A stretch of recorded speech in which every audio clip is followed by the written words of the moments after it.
السلام علیکم و رحمت الله و برکاته.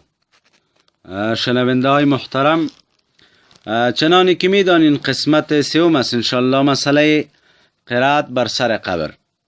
آیا جایز ناجایز انشالله او را بیان کردیم، بعضی ادله هم به جواز گفتیم. در این مرحله درس ما هم میپردازیم به بعض استنادات از اقوال صحابه و افعال صحابه و همچنان از قول الرسول صلی الله علیه و سلم هم بیان خواد کردیم و در درس بعدی انشاءالله از فقهای کرام بحث می داشته باشیم. کتابی که به دست دارم مصنف ابن ابی شیبه، مجلد دوم، صفحه 445 است. 3 حدیث شریف در امی صفحه وجود داره که دلالت به می مسئله داره. حدیث 10848 و 10852 و 53. این 3 حدیث به می مسئله دلالت داره. حدثنا حفص بن غیاث عن المجالد عن الشعبی قال، می فرمایا كانت الانصار يقرؤون عند المیت بسورة البقره. انصار اشخاصی که پیامبر علیه السلام می فرمایا حب الانصار من الایمان، دوست داشتن انصار ایمان را قوت می بخشه. علامه ایمان و قوت ایمان است که یک انسان به امرای انصار محبت داشته باشه. پس همو انصاری که نبی علیه السلام در حقش قدر فضیلت بیان کرده، اونا چی می کردن؟ وقتی که میت فوت می کرد به سر از او چه می خواندن؟ یقرؤون عند المیت بسورة البقره، نزد میت سوره بقره را می خواندن.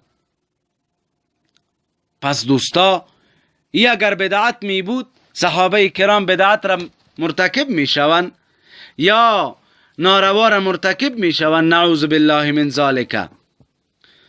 به می شکل حدیث دیگری است که حدثنا وکیع عن سفیان عن حسان بن ابراهیم عن امیة الازدی عن جابر بن زید انه کان، ای صحابی رضی الله عنه، کان یقرأ عند المیت سورة الرعد. ای صحابی جلیل القدر چی می کرد؟ در نزد میت سوره رعد تلاوت می کرد. در سر مرده، پیش مرده سوره رعد تلاوت می کرد. و بعد در ضمن امو حدیث رم گرفته که پیامبر علیه السلام گفته که اقرأوا عند موتاکم، یعنی یاسین که ما دیروز در این مورد سخنی گفتیم. این بود مصنف ابن ابی شیبه. کتاب دیگری که به دست دارم ادلة الحنفیه من الاحادیث النبویه علی المسائل الفقهیه العبادات. در 2 جا باب گذاشته. باب اول در صفحه 268 وجود داره. به این معنا باب است که یستحب قرائت یاسین عند المیت، مستحب است قرائت کردن سوره یاسین در نزد مرده، که همو آیه از حدیث شریف را که قبلا از مصنف خواندم همو را بیان کرده. باب دیگری که در صفحه 285 وضع کرده، باب وضع میکنه که باب قرائت القرآنی، باب ثابت است در بیان قرائت کردن قرآن للمیت، از برای میت، و همچنان استغفار از برای میت، یعنی قرائت در نزد قبر. و در این آیه کریمه، یا با معذرت در ضمن از این باب وضع احادیث کرده، یعنی احادیث را که آورده. او حدیث یکی از البته سنن کبرای امام بیهقی قبلا پیش کردیم. یکی او حدیث را ذکر کرده و گفته که اسناده صحیح. حدیث دیگر به این معنا که از بنی سلمه روایت است که البته ای به این دلالت داره که تصدق، چون در اینجا باب عام وضع کرد. گفت که باب قرائت است برای میت و استغفار. باز این را به دو احادیث دیگر را در مورد استغفار آورده.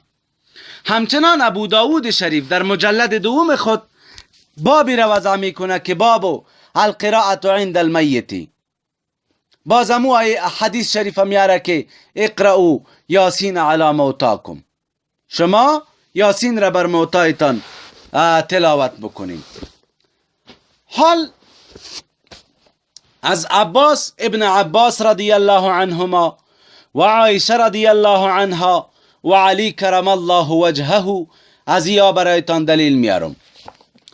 به دست دارم فتوح الشام، کتابی است که از امروز 1200 سال قبل، 1231 سال یا 33 سال قبل نوشته شده. در 208 هجری 207 صاحبش وفات کرده. ببینین صفحه 168 است، مجلد اول. وقتی که عبدالله ابن قرط صاحب رضی الله عنه یکی از صحابی است، میایه به خاطر از این که با کفار مقابل بودن و لشکر کفار خیلی ها بزرگ بود و مسلمان ها تقریبا 30,000 چند چیز کم و بیش بودن. همین جاست که آمدن به حضرت عمر رضی الله عنه گفتن که آیا جنگ کنیم نکنیم. در وقت رفتن پس حضرت عمر رضی الله عنه که برایش گفت که بروین شما مقابله بکنین و جهاد بکنین. بعد آمد گفت که وقتی که از روضه پیامبر علیه السلام میخواه بگذره، میگه که لقد اخطأت فی الرأی، اگه ما بروم و اینجا زیارت نکنم ما در رأی خود خطا شدیم. اذا لم اسلم علی قبر رسول الله صلی الله علیه و سلم، ما اگر سلام نتم به قبر پیامبر علیه السلام چقدر خطاکار هستم، چقدر عقیده نیک داره. حالی که کس به زیارت پیامبر علیه السلام میگه او را میرون، اونا را بدعتی میگن، نعوذ بالله. میگه فما ادری راه بعد اليوم ام لا، نمیدانم که ما بعد از این با زیارت پیامبر علیه السلام مشرف خواد شدم یا نی.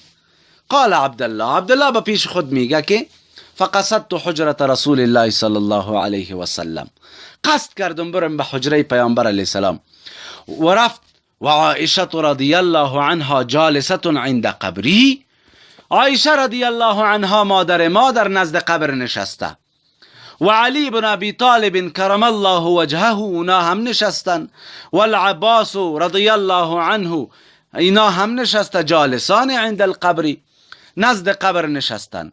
و الحسین فی حجر علی و الحسن فی حجر العباس رضی الله عنهم.